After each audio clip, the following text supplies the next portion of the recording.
Hola, buenas tardes. ¿Cómo les va? Carlos González Crende. Algunos me conocen porque estuvieron conmigo en Administración Rural. Lo primero que les voy a pedir es que se vayan anunciando quiénes están, de dónde son, y quisiera que esto fuera lo más interactivo posible. Tenemos 3 bloques y entre medio de esto unos recesos como para que ustedes me vayan acercando preguntas, observaciones o cualquier cosa de tipo académico que me quieran preguntar. Algunas cuestiones administrativas la verdad es que no las sé, tienen que dirigirse al departamento de alumnos. Muchos de ustedes los tengo, o mejor dicho la mayoría, porque tengo inscriptos 105 alumnos y están participando más de 90. Yo me doy cuenta quiénes van entrando y cómo van participando, porque se puede ver, esto es una alternativa nueva que tenemos en el campus, una gran ventaja. Y tenemos abiertos varios foros de los cuales muchos de ustedes ya están participando.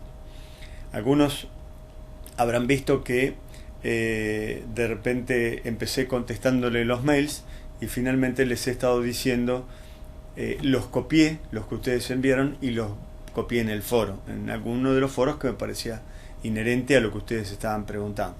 Esto es para que participen más entre ustedes, para que se contesten entre ustedes también, y también para que una pregunta que se le ocurrió a alguno piense otro que también puede tener esa duda, y de esta manera nos vamos retroalimentando. 100 somos mucho más que uno, entonces la clase se enriquece un montón más y vamos a lograr mucho mejor aprendizaje, mejores trabajos y sobre todo mucha comunicación entre nosotros, que nos necesitamos mucho hasta el final de carrera, porque el trabajo, si bien es muy apasionante, muy interesante lo que vamos a hacer, tiene muchas aristas, tiene mucho conocimiento para aplicar, mucho ejercicio para hacer, y es una manera de aprender con H en el medio, que quiere decir retener, incorporar, que es más que aprender solamente, gracias al ejercicio. Lo que uno hace no se lo olvida más. ¿Y qué características tiene esta evaluación? Bueno, por un lado van a tener colgado en algún momento la consigna del trabajo, y por otro lado con ese trabajo se presentarán a rendir en Buenos Aires el final de la carrera. ¿Qué quiero transmitirles? Y ustedes recorran el módulo y hagan los ejercicios que allí se proponen. Háganlo una y otra vez y consulten y participen del foro entre ustedes. Esto les va a garantizar una flexibilidad en el trato con la materia, que esto es como un deporte, digamos, en la medida que uno más prueba y más se equivoca, más aprende y acepta nuevos desafíos. Entonces, y además tengan en cuenta que yo estaré allí siempre presente, 2, 3, 4 veces por semana mínimo miro el campus y establezco contacto con ustedes, así que podemos tener mucha fluidez en la conversación. Cuando uno tiene un trabajo muy completo que ha abarcado prácticamente todos los aspectos que contempla la materia, y que esta materia además es muy englobadora, cuando nosotros llegamos a Buenos Aires con el trabajo hecho y con una buena nota, es casi es casi un trámite, por así decirlo. Es que nos vengan a contar ustedes todo lo que saben, no nosotros a preguntarles a ver en qué los podemos agarrar para bocharlos. Ustedes nos cuentan todo lo que saben y con el trabajo abierto, y nos explican qué es lo que hicieron.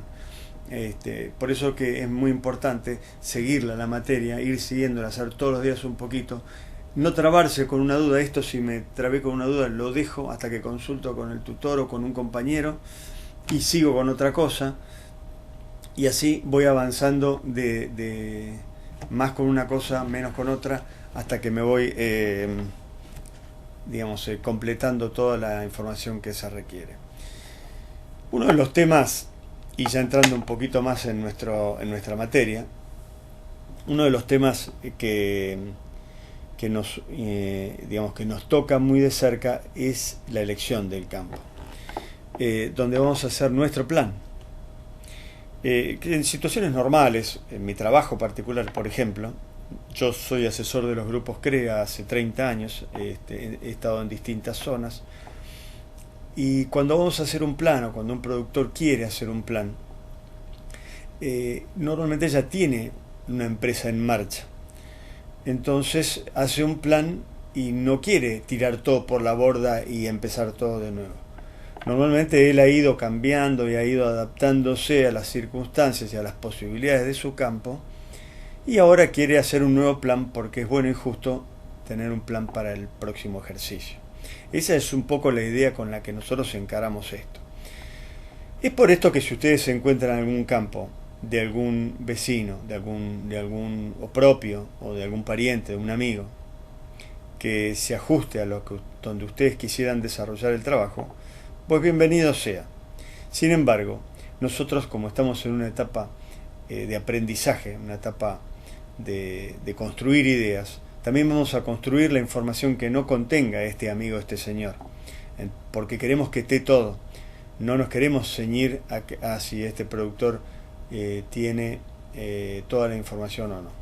Por otra parte, tampoco nos vamos a ceñir a las posibilidades que tiene ese campo. Nosotros queremos tener todas las posibilidades, porque si no, no nos podemos ejercitar. A veces nos surge la duda o la pregunta si no, yo contrato toda la maquinaria. No, nosotros no queremos que contraten toda la maquinaria. Por más que el día de mañana para un empresario sea una buena decisión contratar la maquinaria porque está lleno de contratistas en su zona y porque su campo es suficientemente chico que no le justifica tener un parque de maquinaria, nosotros necesitamos que ustedes tengan un parque de maquinaria para poderla hacerla trabajar, para analizarla, para saber cómo funciona. Por otra parte, piensen que este título los habilita para muchas cosas y también podrían tener entre sus clientes o formar parte de una empresa que sea de maquinaria agrícola, una prestadora de servicios agropecuarios. Y entonces es bueno que conozcan cómo es la capacidad de trabajo, cómo es el capital implicado, cómo se amortiza, todo este tipo de cosas. O sea, lo mejor es que su campo, el campo que ustedes elijan, tenga maquinaria propia. También es bueno que tenga una infraestructura y es bueno que tenga muchas posibilidades ese campo. Hay algunos que están en zonas donde los campos no ofrecen muchas posibilidades y tienen actividades más específicas de la zona. Esto podría darse sobre todo para la zona cordillerana y para la Patagonia en general. A esto les pido que imaginen que la empresa que ustedes tiene un campo en su zona donde ustedes viven y además otro en una zona con más posibilidades, digamos, con más variedad, con más recursos. ¿Por qué esto? Porque digamos, es la manera de que ustedes se ejerciten más y puedan abarcar todos los aspectos de la materia. Si solamente se van a dedicar, por ejemplo, a la producción de alfalfa bajo riego en el río Colorado, bueno, es como que de repente no van a saber aplicar la soja, la maquinaria, la ganadería, el tambo. Entonces nosotros necesitamos que ese señor, además, tenga un campo en un lugar donde se pueda hacer agricultura y ganadería básicamente. Lo mismo para un vitivinicultor de Mendoza o de San Juan o de La Rioja, o un productor de olivo de Catamarca. Digamos, está bueno que además incorporen su actividad, la actividad local. Entonces tienen dos campos, uno en un lugar y otro en otro.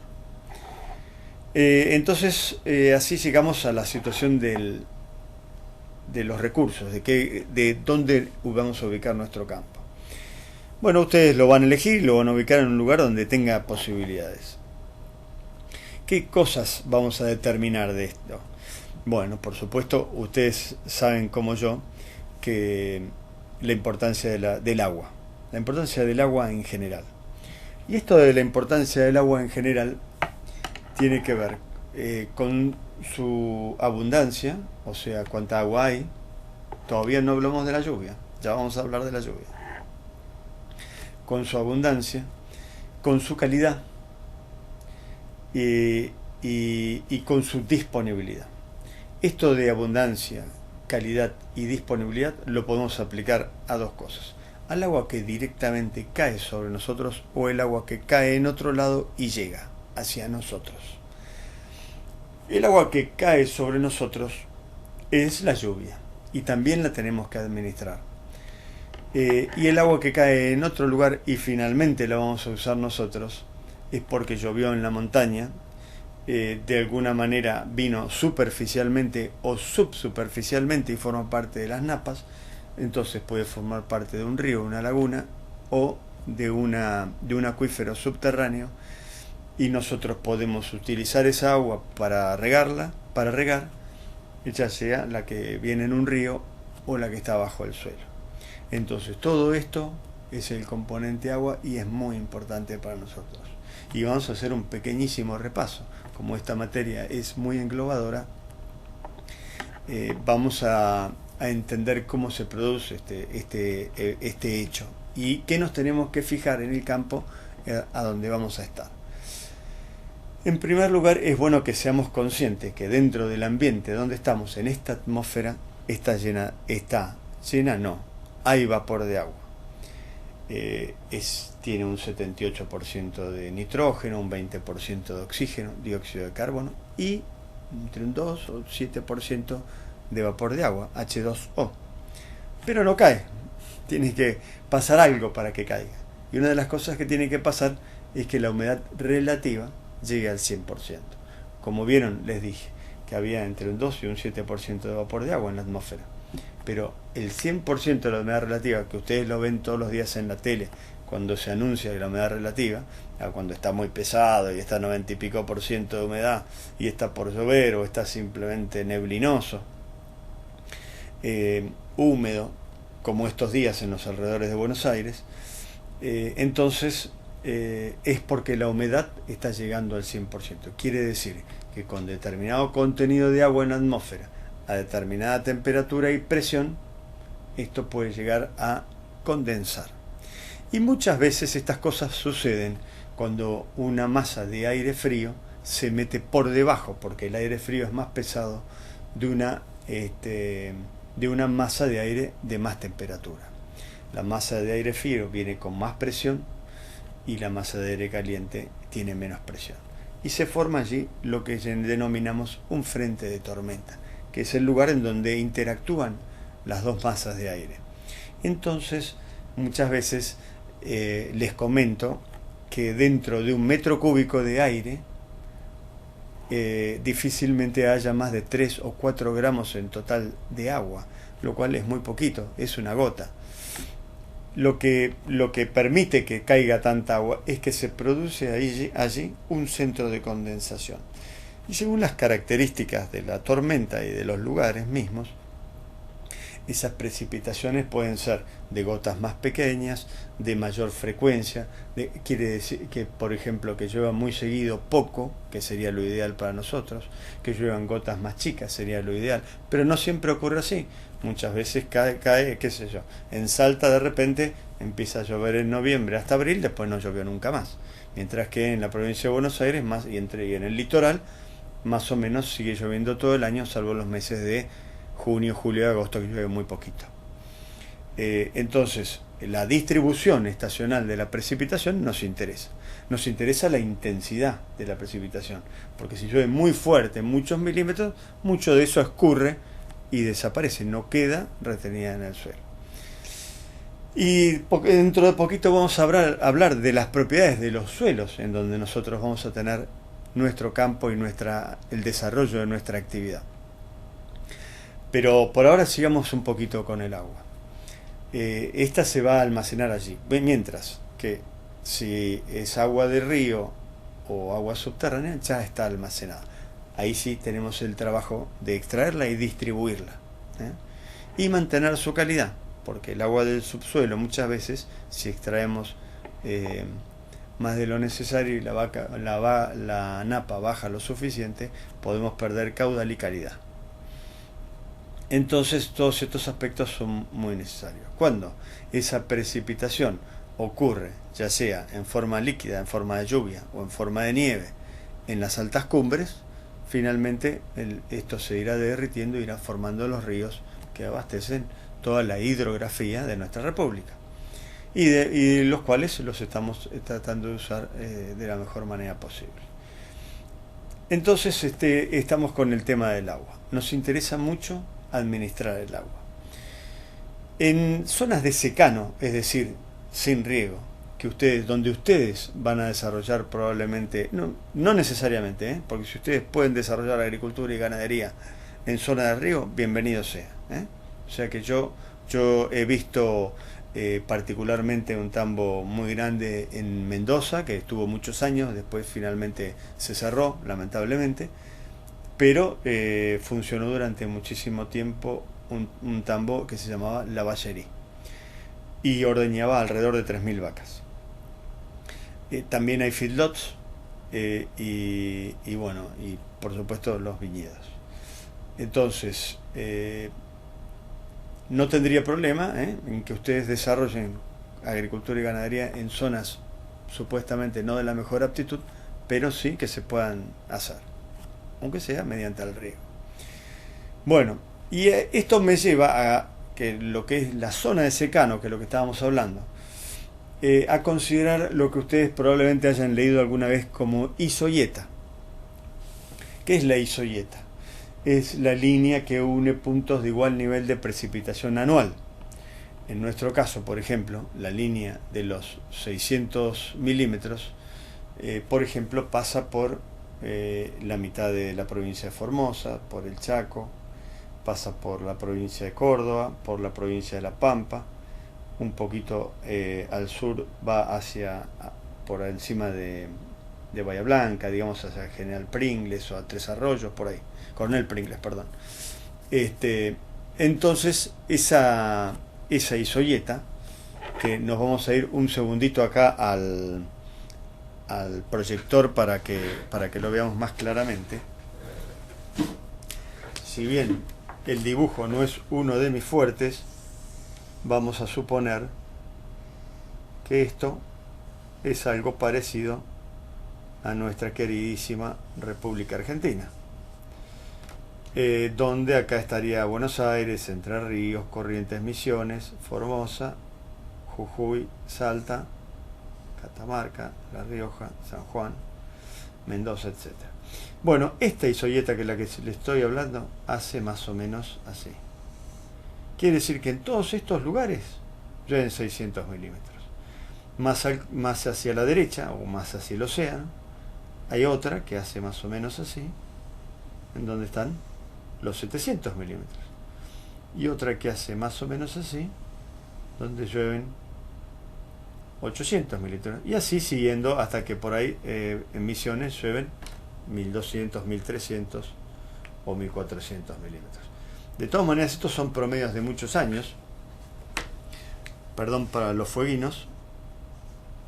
Y por acá las Malvinas, para que no dejemos el país incompleto. Volvemos a la cámara. Nosotros con estos promedios de precipitación anual tenemos una idea. Por supuesto que estas cosas van variando, y las mismas isoyetas, en la medida que uno va acumulando más información, se van corriendo un poquito para el océano o un poquito hacia la cordillera. Un momento donde está la isoyeta de los 600 milímetros, yo particularmente me crié en Catriló, en La Pampa, donde está la isoyeta de los 600 milímetros, donde pasa la isoyeta de los 600 milímetros, llegaron a llover 1400 milímetros. Pero bueno, hoy está volviendo a su situación original, y muchas zonas están volviendo a su situación original, y no sabemos si es original o no, o son ciclos que se van produciendo, o quién sabe. Hay mucho para investigar de esto. Hay aproximadamente 2000 técnicos que están trabajando en el cambio climático de todo el mundo. Es bueno mantenerse al tanto, pero es difícil sacar una conclusión. Es bueno manejarse con los promedios y con esta información que tenemos del Servicio Meteorológico Nacional. Entonces, y del INTA también, por supuesto. Estamos considerando, yo insisto mucho en el tema de la isoyeta de los 600 milímetros, porque es un poco el límite en donde nos movemos con la agricultura de alto rendimiento. A partir de allí empieza a ser cada vez más riesgoso, más hacia el oeste, y ya las cuentas deben incluir cierta probabilidad de fracasos, y así deben considerarse los planes para que no quedemos afuera del mapa. Esto del agua es un buen repaso para que le demos la importancia que tiene. Pero a partir de esto también debemos considerar el suelo. Y voy a empezar a tratar el tema del suelo con respecto a su relación con el agua. ¿Esto qué quiere decir? ¿Qué capacidad de retención tiene? La gota de lluvia cuando cae, por un lado, si el suelo no estuviera completamente vacío, entre comillas, porque está completamente seco, según su grado de porosidad, podría ir recibiendo la penetración del agua de lluvia. Macanudo. Pero si estuviera lleno de agua, o si la lluvia fuese muy fuerte, o si la pendiente fuera muy alta, el agua escurre en vez de penetrar. Porque la pendiente es así, el agua escurre. Si llueve muy lento, puede ser que se dedique a penetrar. Si llueve muy fuerte, escurre.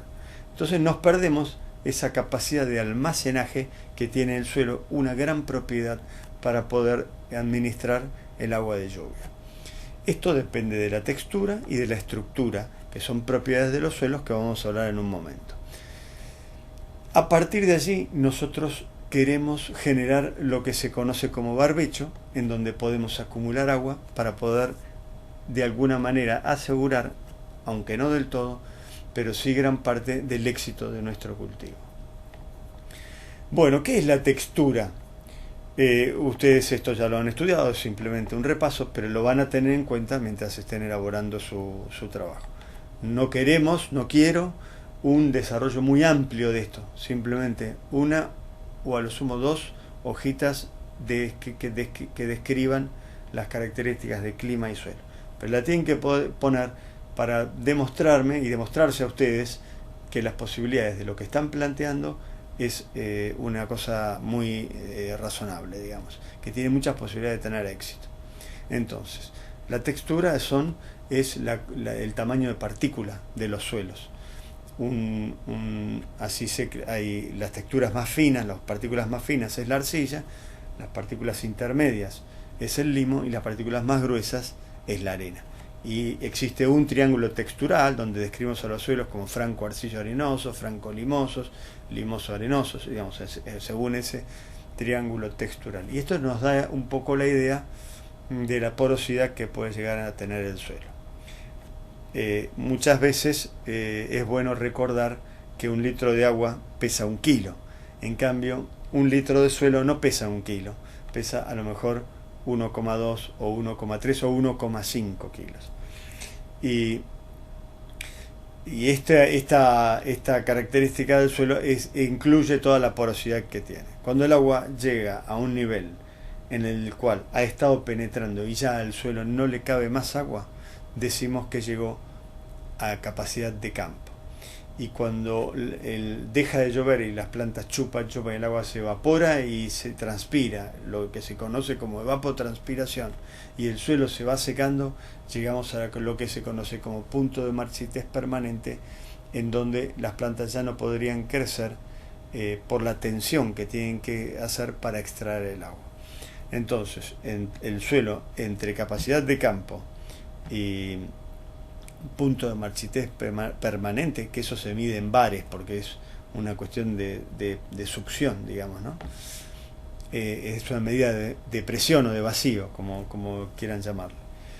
Entonces, en ese rango es donde está lo que conocemos como agua útil, y eso es lo que debemos almacenar. Piensen que 1 milímetro de lluvia se reparte en 10 veces en profundidad.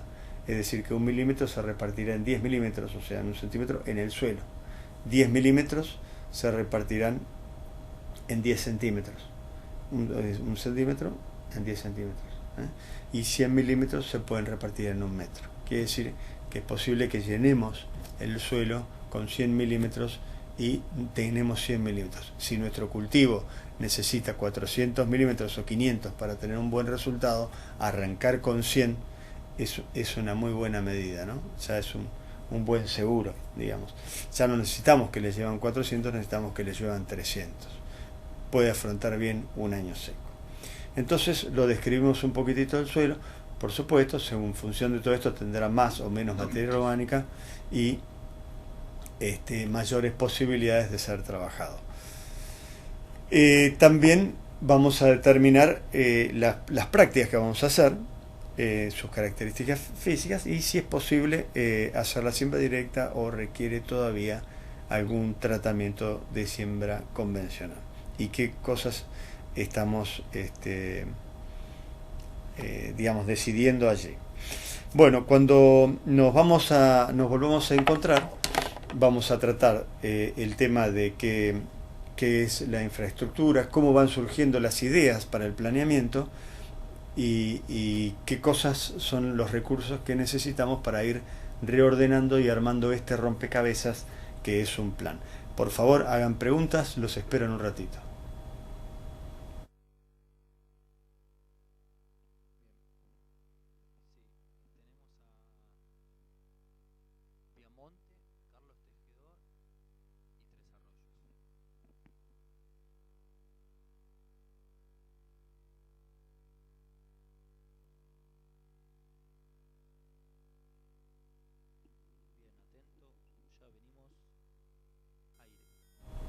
Ahora nos queda el tema de qué hacemos en el campo. Bueno, por un lado, recuerden que ya les pedí que tuvieran maquinaria. Esto se lo voy a repetir muchas veces porque es importante conocer la maquinaria agrícola y saber para qué sirve y cómo sirve y cuánto cuesta. Y cuánto hay que tener. Por otro lado, la primera idea que nos surge y lo primero que nos moviliza a ver qué es lo que vamos a hacer y decimos, uy, la soja se disparó, la soja vale un montón. Todos los chinos comen soja, los mercados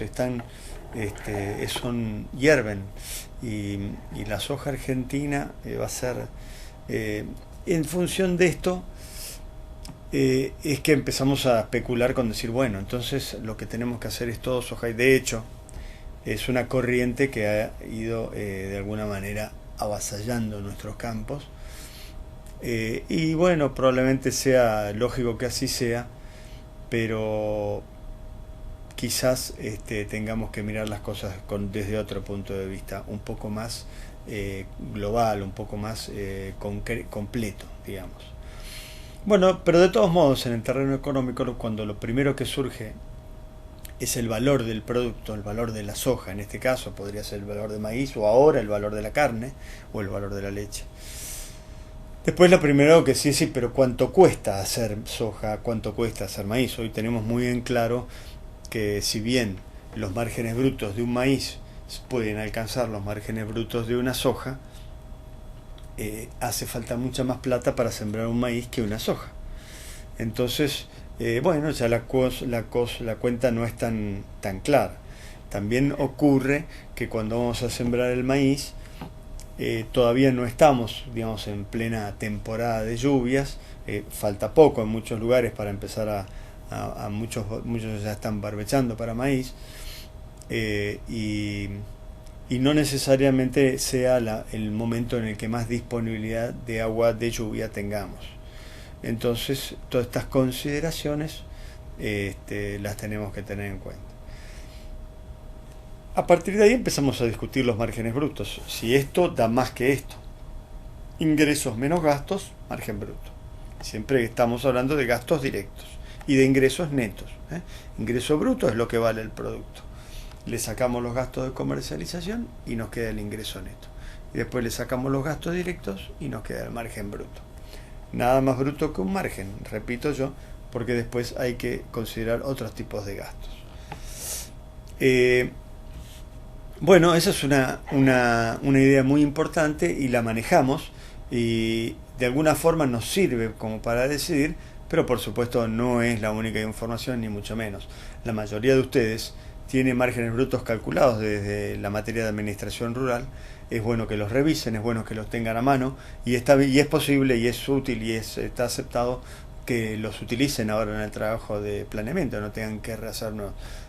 Está bueno tomarse el ejercicio de mirarlos bien, de por ahí actualizar algunas cosas, porque ahora vamos a ser un poquito más específicos y particularmente, a diferencia de administración, en qué momento se producen los gastos.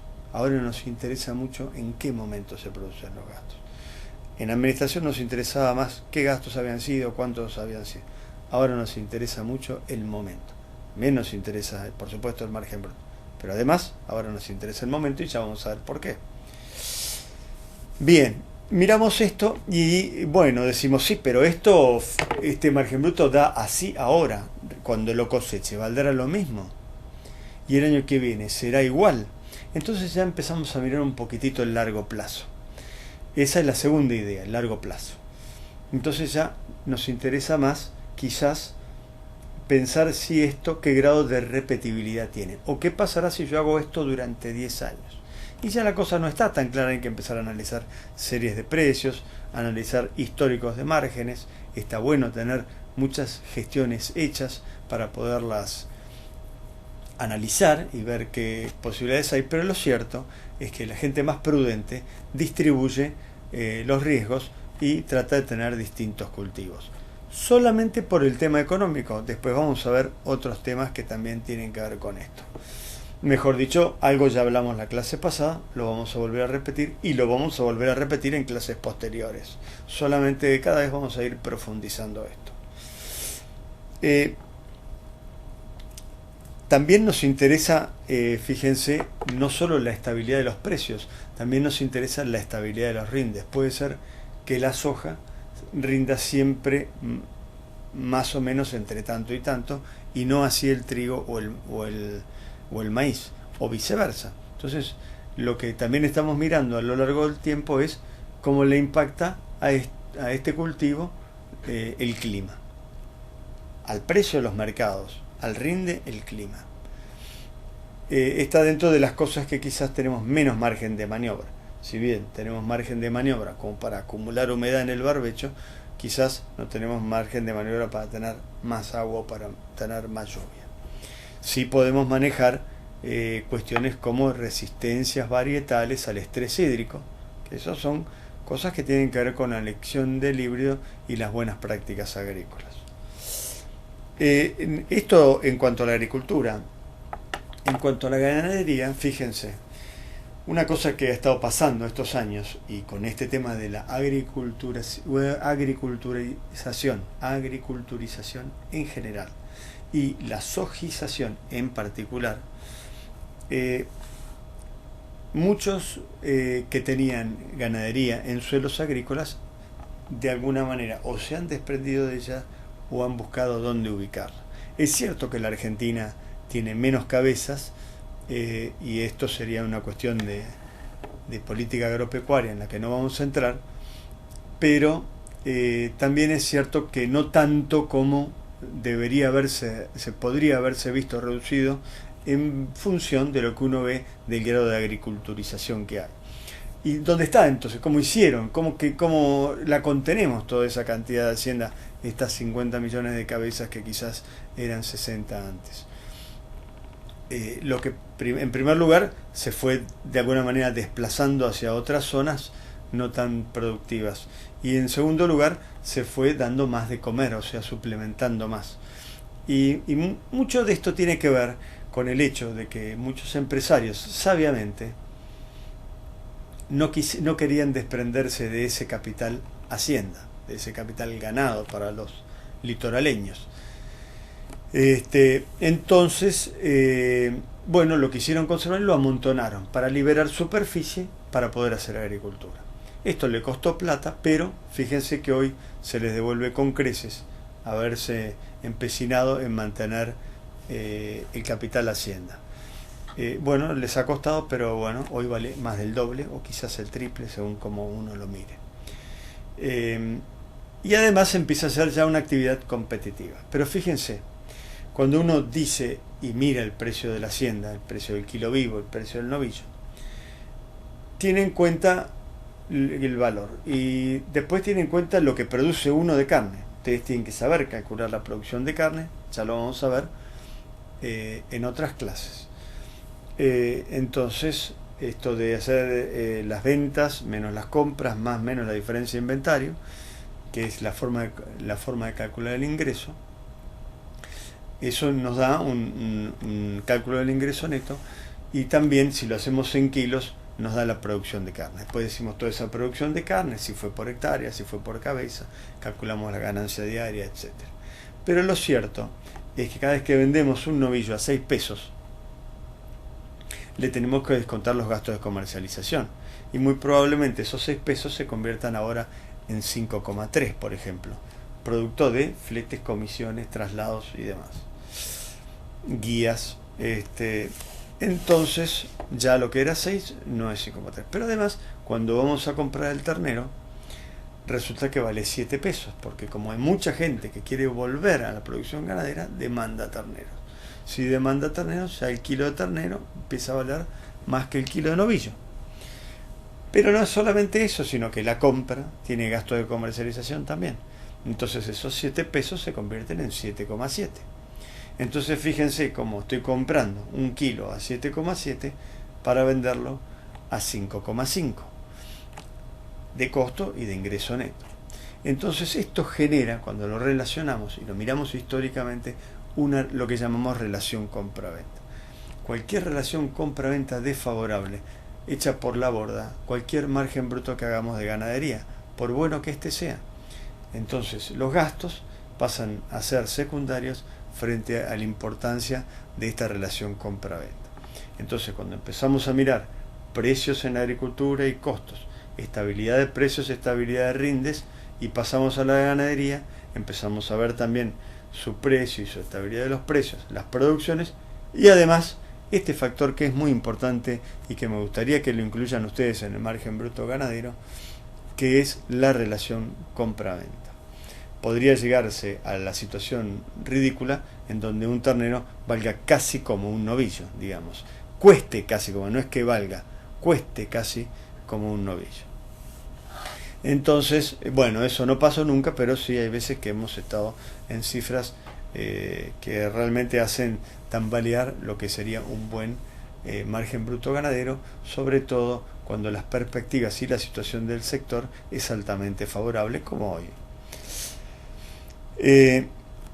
Entonces, esta fue la primera idea, la de los márgenes brutos. La segunda idea fue pensar un poco más en largo plazo, y esto es lo económico, lo histórico de los precios, la estabilidad de los rindes, la relación compra-venta en la ganadería. Y ahora nos asalta la tercera idea, que es la cuestión técnica. ¿Estará bien hacer todo soja siempre en este campo? Y fíjense, lo primero que a uno le surge es que el control de malezas puede ir incrementándose la población de malezas de soja, porque no tengo otras herramientas para combatirla que herbicidas para la soja.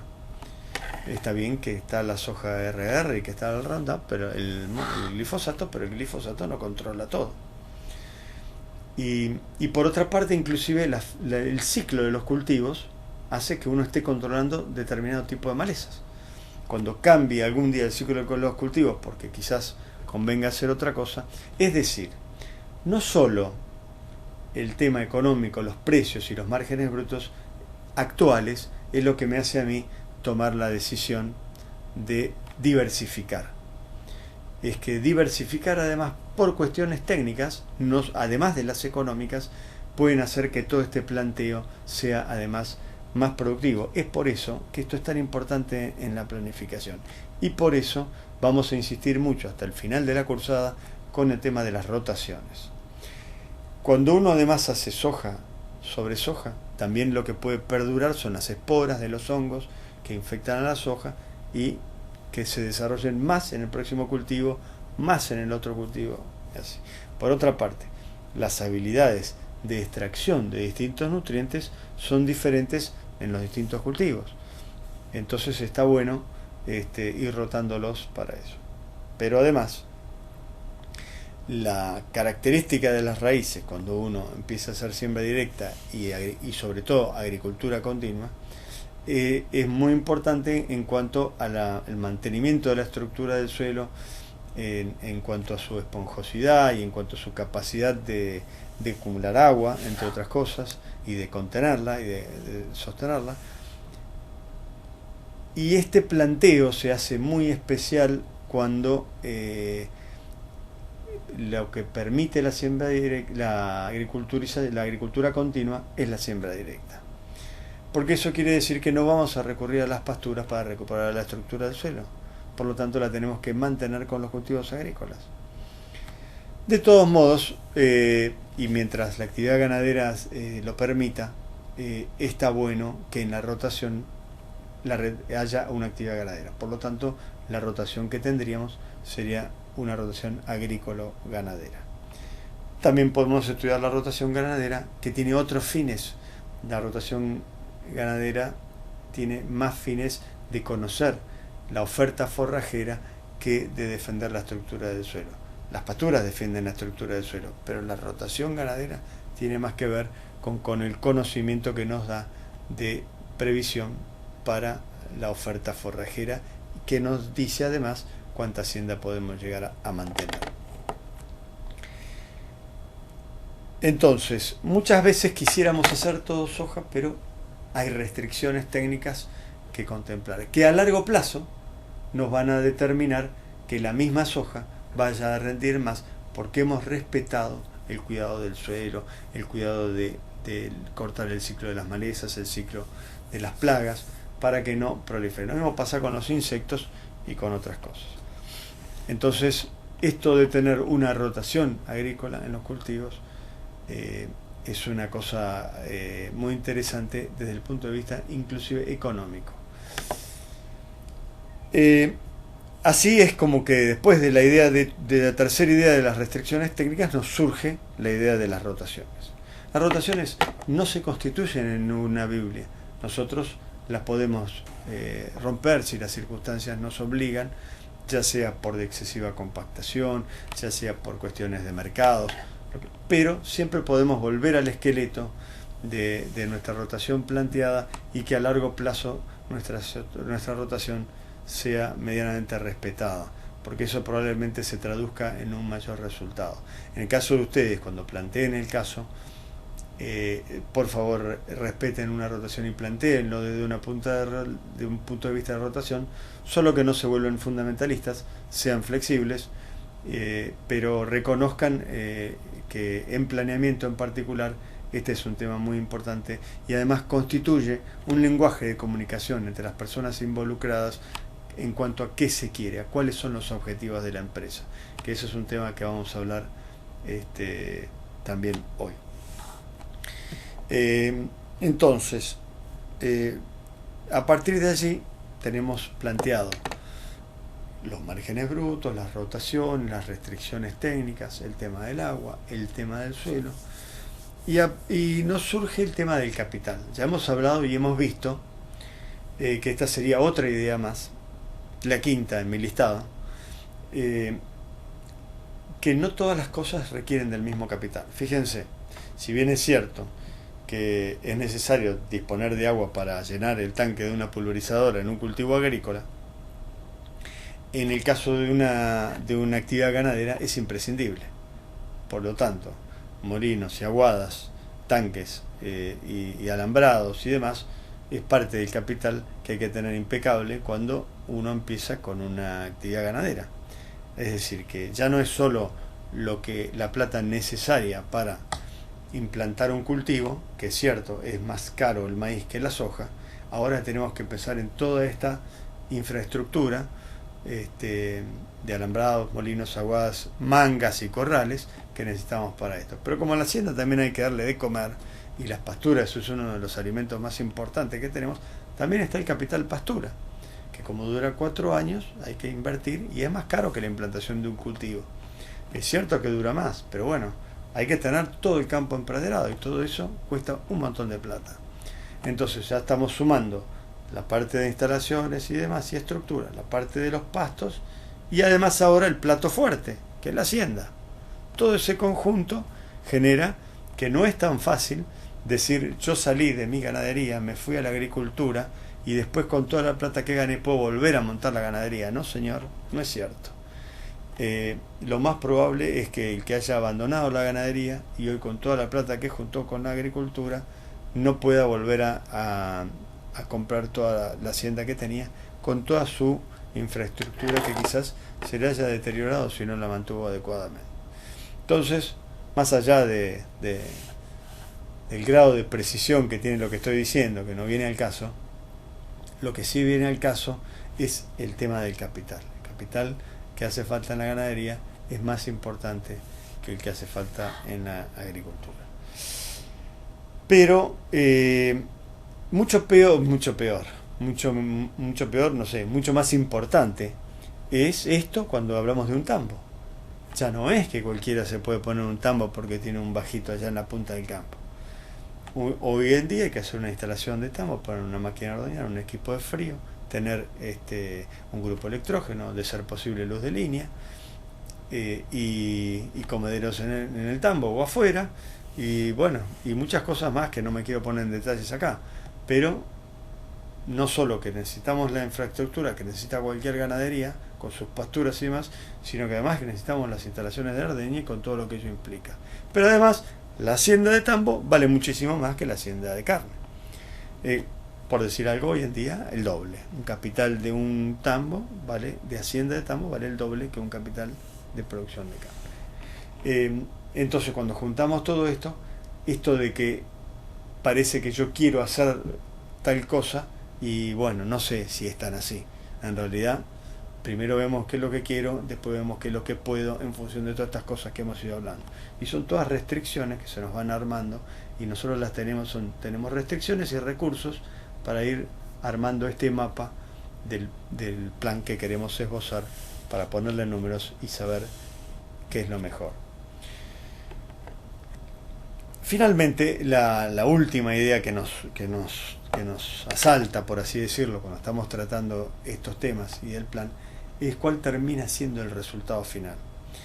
Y el resultado final no solo depende de los márgenes brutos. Resulta que hay algunas actividades que nos demandan muchas cosas, que no son gastos directos de esas actividades.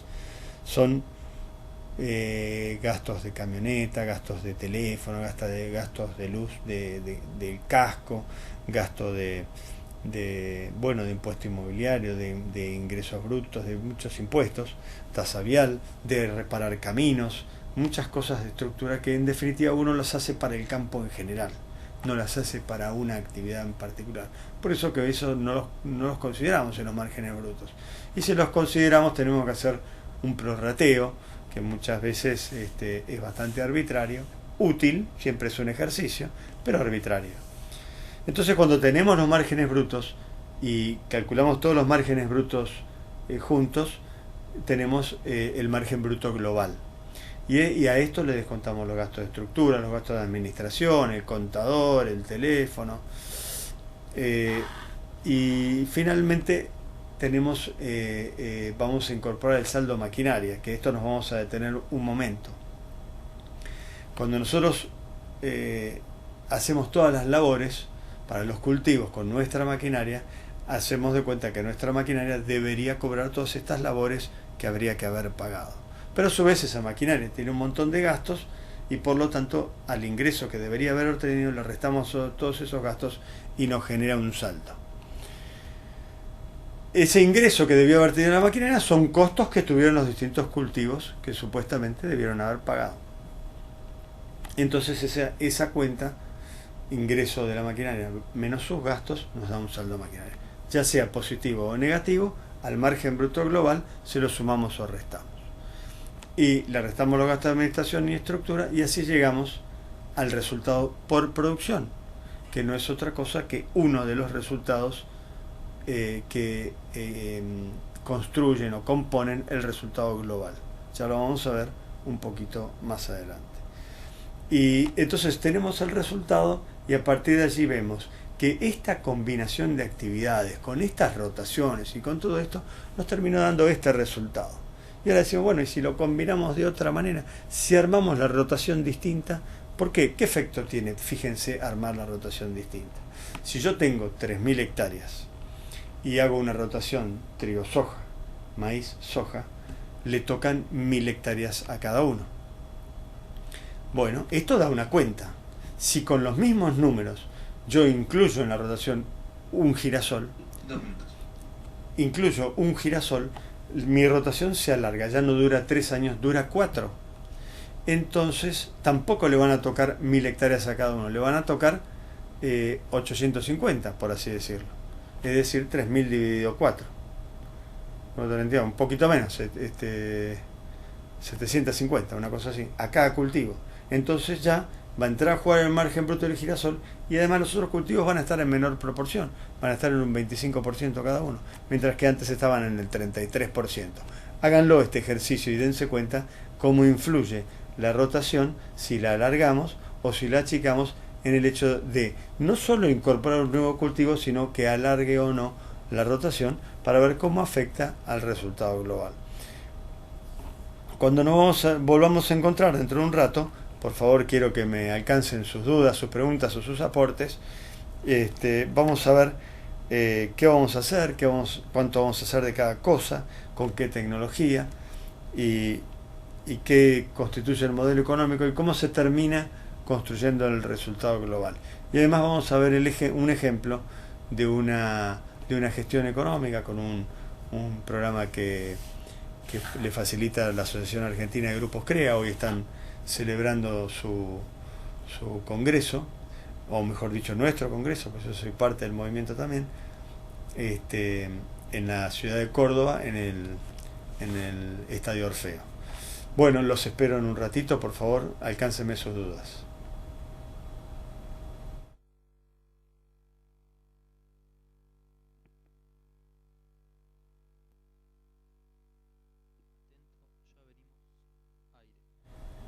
Bueno, estimados amigos de General Viamonte, de Carlos Tejedor y de Tres Arroyos, que sé que están ahí en sus unidades de gestión, sepan que los espero en el campus. Coméntenme cómo les fue con esta charla, si la pudieron entender, participen en el foro con esto. Yo les voy a mandar una pregunta para ver cómo les fue y cómo podemos profundizar esto. Lo que primero que les quería decir es que esto de planificar tiene una gran utilidad cuando uno ha llevado ya también análisis de gestión, ha considerado resultados pasados.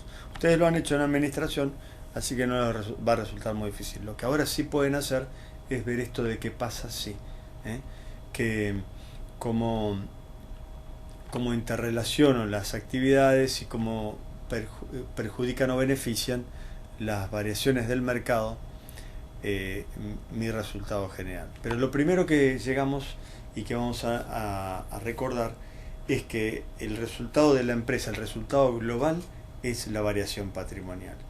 ¿Y qué es la variación? Esto lo vamos a volver a ver en las próximas clases con más nivel de detalle, pero quisiera que a modo introductorio hoy le demos una primera vuelta de tuerca. La variación patrimonial quiere decir que arrancamos el ejercicio con un patrimonio, con un capital, quiere decir, patrimonio es capital menos las deudas, y terminamos con otro, que si no fue bien, será mayor. Entonces esa variación patrimonial, empecé con un capital de $1.000.000, terminé con un capital de $1.100.000, ahora tengo más, quiere decir que gané plata. Pero una de las cosas que estuvimos viendo y todo lo que estuvimos viendo hoy, eso es el resultado por producción. Sería uno de los componentes. Pero otro de los componentes es el resultado financiero. Quiere decir que si yo tuve muchas deudas y tuve que pagar muchos intereses, en definitiva, parte de todo lo que gane produciendo me lo pierdo, o parte me lo pierdo pagando intereses porque el capital no era mío. Y además, siempre es más el interés que se paga cuando el capital no es propio que cuando uno tiene plata a plazo fijo y le da un interés. Si pasara esto, que tuviéramos plazo fijo, lo tomaríamos los intereses como ingreso y los intereses pagados como gasto. Esto genera un saldo que le llamamos resultados financieros. Pero también hay otro que hablamos bastante hoy, otro resultado. Y es el que llamamos resultado por tenencia. Esto, fíjense que durante el ejercicio pasado, quienes tenían la hacienda a un determinado valor y terminó el ejercicio a otro valor, quizás que duplicaron su capital hacienda en dólares. Entonces este aumento de patrimonio es lo que llamamos por tenencia. Solo por tenerlo gané. No son acciones mías en producir y generar productos, sino en haber tenido esa hacienda. Y también tenemos otros resultados. Por ejemplo, al terminar el ejercicio, nosotros al no haber vendido el grano, le tenemos que dar un valor. Miramos en el mercado cuánto está y le damos un valor y decimos, esto no lo vendí pero vale tanto, así que forma parte de mi margen bruto. Pero después resulta que al otro ejercicio lo vendemos y lo vendemos a otro valor, mayor o menor. Entonces esto genera un resultado por venta de existencia, le llamamos así, resultado por venta de existencias. Y después está, bueno, si no podemos conciliar todo para explicar por qué tenemos este patrimonio con el resultado por producción, con el resultado financiero, con el resultado por venta de existencias o con el resultado por tenencia, nos quedará un resultado que no se puede explicar. Y le llamamos así, resultado no explicado, y queremos que sea lo más chico posible, porque nosotros queremos saber qué es lo que pasó con nuestro patrimonio y por qué aumentó o decreció. Lo que les voy a mostrar ahora es un pantallazo rápido, las letras están muy chiquitas, pero es un soft que es así. Es un programa de gestión agropecuaria que se utiliza en el movimiento CREA y que es el que se usa normalmente para medir los resultados de gestión. No es que es, digamos, un programa tan bueno, es tan bueno como cualquier otro, ni siquiera es el mejor. Lo único que es importante para nosotros, para los que están dentro del movimiento, para compartir información, porque está todo tomado con el mismo criterio y el mismo soft nos obliga a cargar las cosas de una determinada manera y en un determinado lugar. Entonces, cuando estamos hablando de cómo te fue, decimos, a mí me fue así, y es comparable a cómo me fue a mí, porque lo hemos medido con la misma vara, con el mismo criterio. Entonces, ya les digo, uno puede usar el soft que quiera. Yo les voy a mostrar esto nada más que a modo de ejemplo, y que en todo caso, cuando la gente se junta para compartir experiencias y resultados, está bueno que utilice el mismo idioma para poder entenderse mejor. Bueno, si nos vamos acá a la computadora, vamos a tener por lo menos, por de pronto, esto de que nosotros contemplamos 4 etapas en esto de la evaluación económica. Una es la gestión, y es para saber cómo me fue. Otra es el planeamiento, que es lo que nos está tocando a nosotros ahora en esta materia. Después, una vez hecho el planeamiento, empezamos a modelizar. Cuando yo les hablé del modelo económico, que estaba conformado por los márgenes brutos y la superficie que se le asignaba a cada actividad, esto de empezar a poner variantes en los precios, variantes en los rindes, alargar las rotaciones para que jueguen las distintas actividades con distintas superficies, es lo que constituye la modelización, y nos va arrojando distintos resultados, y a mí me gustaría que ustedes esto lo incorporaran en sus trabajos. Quiere decir que una vez que han hecho el planeamiento, como lo han planteado en una planilla de Excel, le empiecen a cambiar un poquito las cosas para ver qué pasaría si. Y finalmente, como hay muchas cosas que requieren mucho capital, lo que hace uno es una evaluación de proyectos o una evaluación de inversiones. Es un tema que nosotros no vamos a tratar en esta carrera, pero sepan que existe, porque las cosas que tienen mucho capital deben analizarse con otro criterio, ¿no? Ya entrando de lleno en el programa tenemos acá una primer pantalla que nos dice las actividades que vamos a desarrollar. Fíjense, por ejemplo, en agricultura. Estas son las PAEs de agricultura. Y acá este productor definió cebada, maíz de silo, praderas, silo de pastura. Fue definiendo un montón de actividades y cuántas hectáreas le va designando a uno. En este caso acá está la cebada. Después salimos de la agricultura, pasamos a la ganadería. Dice acá que le está destinando 1.005 hectáreas, que tiene una carga de 592 kilos por hectárea y una existencia en cabeza por hectárea de 1,52, que todo esto se hace en campo propio. Y bueno, ya vamos definiendo las actividades ganaderas. Después viene el tambo, que está subdividido en vaca total, crianza, recría y crianza. Le destina 651 hectáreas, tiene 805 vacas en ordeño y 940 vacas totales. Estamos definiendo el qué hacemos. Después empezamos a cargar los gastos. Acá está en la G. de gastos, y todo esto tiene, acá están los gastos de administración, todo esto tiene un plan de cuentas donde se van asignando todos los gastos.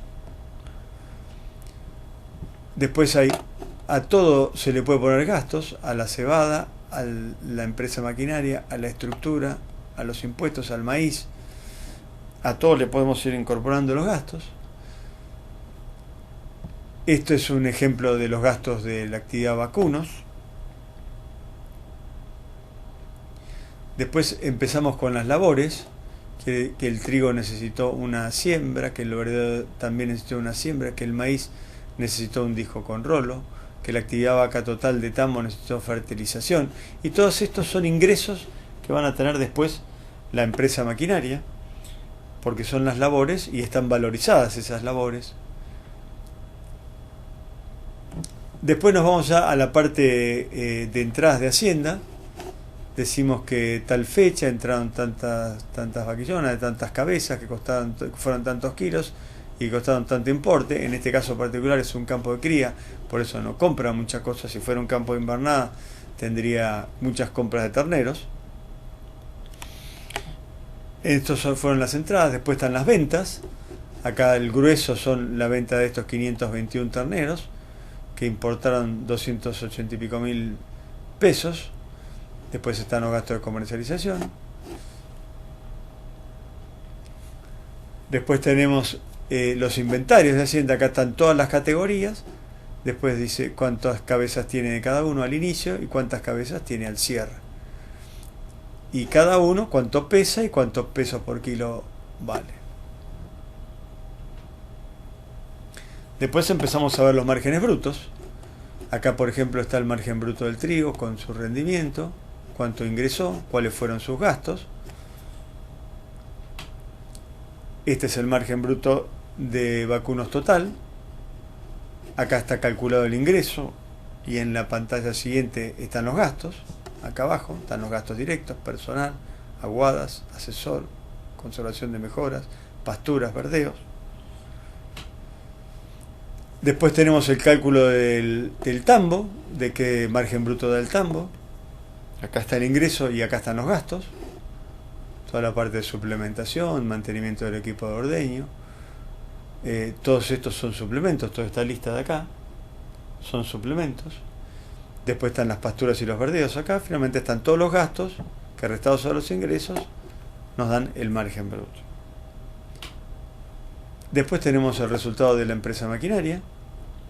Sus ingresos son ficticios, son los que debió haberle pagado todas las actividades agrícolas o de reparto de suplementos, y sus gastos son reales, todo lo que realmente se gastó en la maquinaria. Y esto genera un saldo operativo de 90.000 pesos y si descontamos las amortizaciones, un resultado final de 60.000 pesos. Finalmente llegamos a lo que podría ser nuestro modelo económico, que es el margen bruto global. Yo esto se los voy a colgar en algún foro mañana, digamos la semana que viene, para que lo vayan viendo, para que lo puedan ver mejor, porque quizás acá los números son un poco chicos y para que lo puedan ver con mayor nivel de detalle.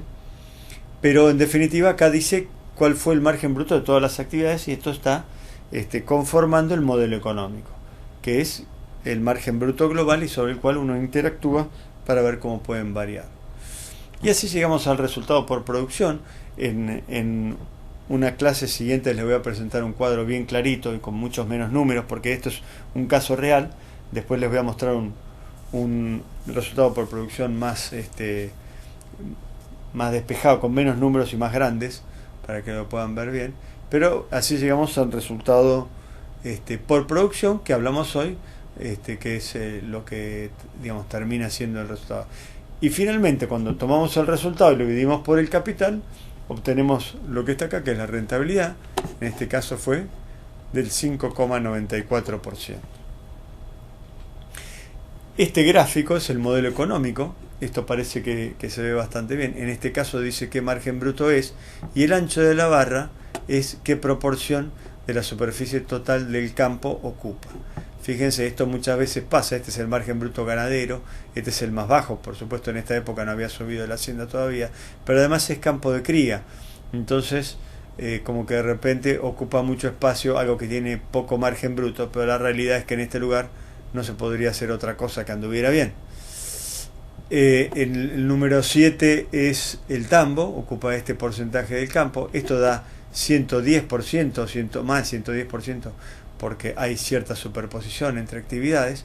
Pero bueno, este gráfico es lo que mejor refleja lo que conocemos como modelo económico, ¿no?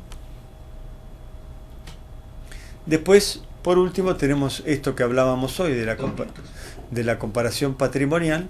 Esto es la comparación patrimonial al inicio y la comparación patrimonial al cierre.